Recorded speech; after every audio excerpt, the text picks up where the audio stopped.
Before we get this video started, I'd just like to say thank you for watching the video, and thank you to those of you that have subscribed to me recently. I really appreciate it. Now, onto the video. Hello everyone and welcome to another episode in the Revisiting Game series. Today we'll be taking a look at everyone's favourite Simpsons game, the Simpsons Hit Run.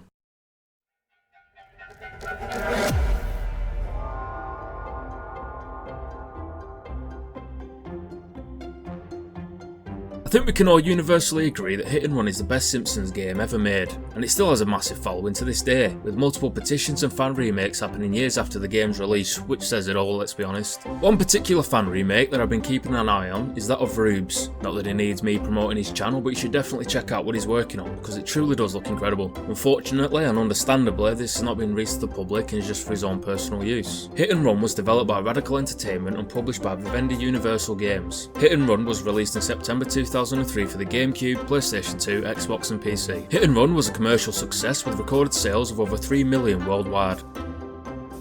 On the PlayStation 2, GameCube and Xbox, it earned Greatest Hits, Player's Choice and Platinum Hits respectively. The Simpsons Hit Run can be best described as Grand Theft Auto but in Springfield. The player takes on the role of each member of the Simpsons family and Apu as they try to uncover a mystery surrounding mechanical bees, mysterious fans and cola that can control the minds of those who drink it, and soon realise that these incidents are part of a larger alien conspiracy caused by Kang and Kodos. Kodos, look at these space ratings for foolish Earthlings. What happened, Kang?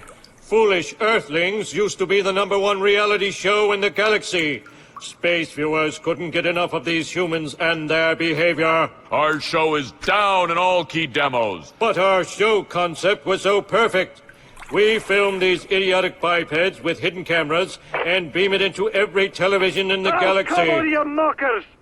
These aliens have been secretly filming an intergalactic reality show in Springfield. I knew there was a simple explanation. The Simpsons Hit Run features several levels over 3 separate maps, each with their own missions and side quests. The player controls one specific character unique to that level. While travelling on foot, the player character can walk, jump, run and perform melee attacks. Part of the fun was running, drop kicking people around and then booting their bodies around the road.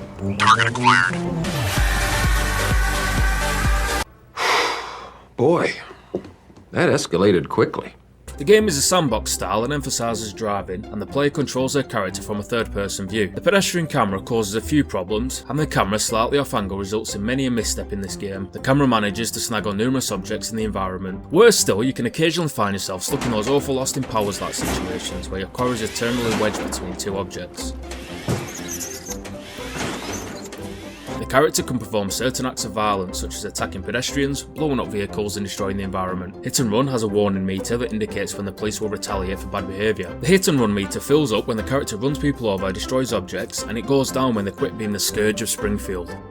When the meter becomes full, several police cars chase the character for the duration of the Hit Run.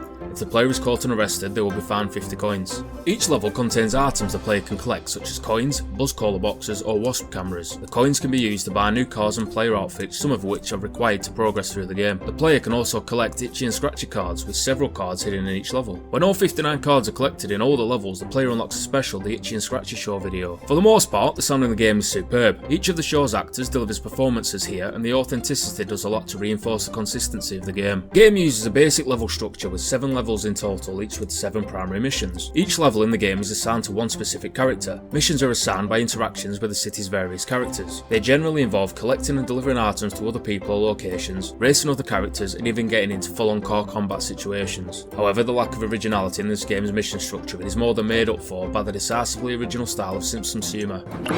Shiva H. Vishnu! The cola is dripping from that meteor!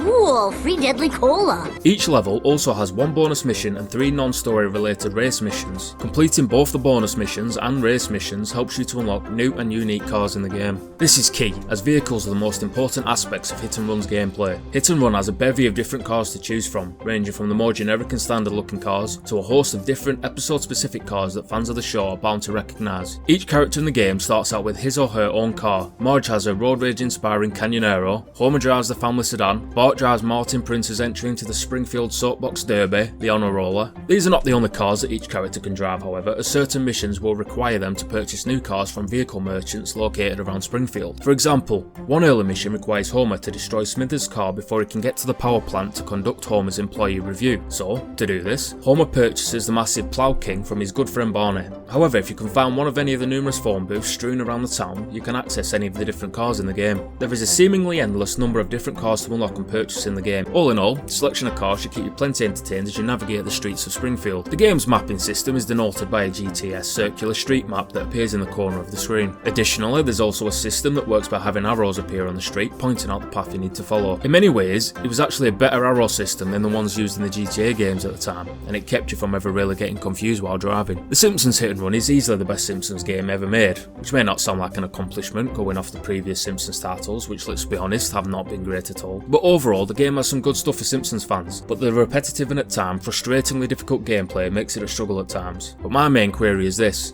why have we had no sequel after all these years? They were onto something special with this game. They could have taken this idea and improving it vastly. In fact, the last Simpsons game released that wasn't a mobile game was 2007, and that was 15 years ago. Do you want the Simpsons to make a comeback on our games consoles? Let me know down in the comments below. And as always, if you enjoyed the video, please consider liking and subscribing. Farewell for now.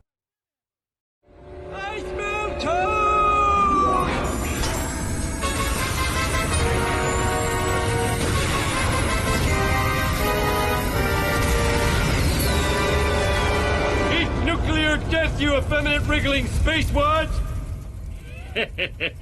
Imagine that, scared of some harmless nuclear waste.